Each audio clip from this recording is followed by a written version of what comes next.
Tonight we have been very careful reporting on this Jena, Louisiana racial controversy because there are many things we don't know. Now, last week, thousands of African Americans went to the small town to protest 6 young blacks being charged with a beating of a white high school student. Despite the action, 17-year-old Michael Bell remains in jail. Bell has a record of violent incidents, but that hasn't been reported very much.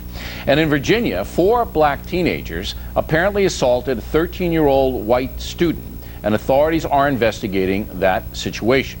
The question, is racial violence spreading in America? Joining us now from Washington, Dr. Alexander Hamilton, a civil rights attorney and Baptist minister. This tape that we just saw there, very troubling and very violent, 4 against 1. In Jena, it was 6 against 1. And a lot of white America says, what's going on? What do you think's going on, doctor? Well, I think that we have to be very careful of mixing the 2 cases because each of them have a separate case of separate set of facts.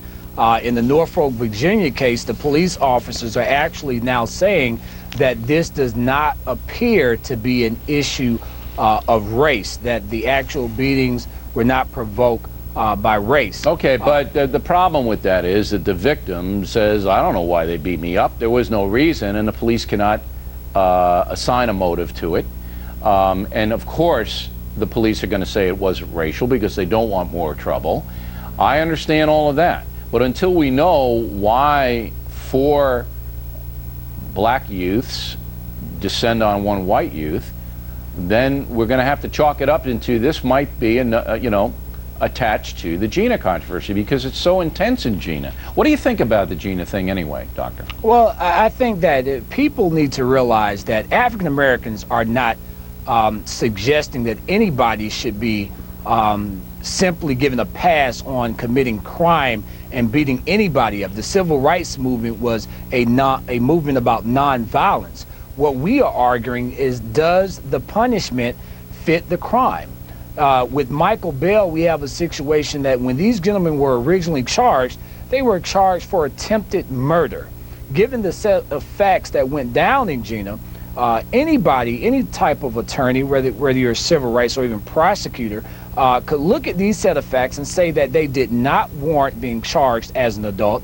They did not warrant being charged necessarily as a hate crime. Well, let me stop you there. That's for the justice system, and the charge has been dropped down to assault, and I agree with you, they should be assault.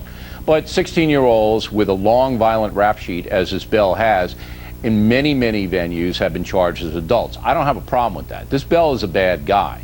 He's been involved in a lot of bad stuff. I don't feel sorry for him. And the reportage on Mr. Bell, doctor, has not been honest. His background has not been brought to the fore. But there's other troubling aspects of this Jena case. The nooses on the tree. Very troubling, and but it was reported in the press that the kids who did that at the school only got suspended for 3 days. Not true. They were sent to an opportunity school, an alternative school, for a month and suspended for 2 weeks. Now, do you think they should have been expelled for that? I think that the original punishment, which was given by the principal, to my understanding, is that they were expelled. The school board then stepped in and overturned the decision of the principal and gave them an interim suspension of only 3 days. We should also know that the attorney, the general counsel that advised that school board is also the district attorney. That has a apparent and an actual appearance of conflict of interest. Absolutely, and I think you're right on that. But should they have been expelled? See, look, I've been going over this in my mind. We talked to Dr. Hill from Temple University last week on this. And to put a noose on a tree is very bad. But then some teachers, including a black teacher at the school, say, hey, they did it as a joke, and everybody took it as a joke, and people were whacking the thing around and this and that. See, I don't know, doctor. I don't know. I don't know whether the Virginia thing was racially motivated, and it's so hard to report on this accurately. What I do know is that a lot of the reportage has not been accurate. I'll give you the last word. Well, let's deal with what you just said. With what Michael Bell and the other individuals did, and you take into consideration that they have a rap sheet, you and other Americans seem to want to throw the book at them.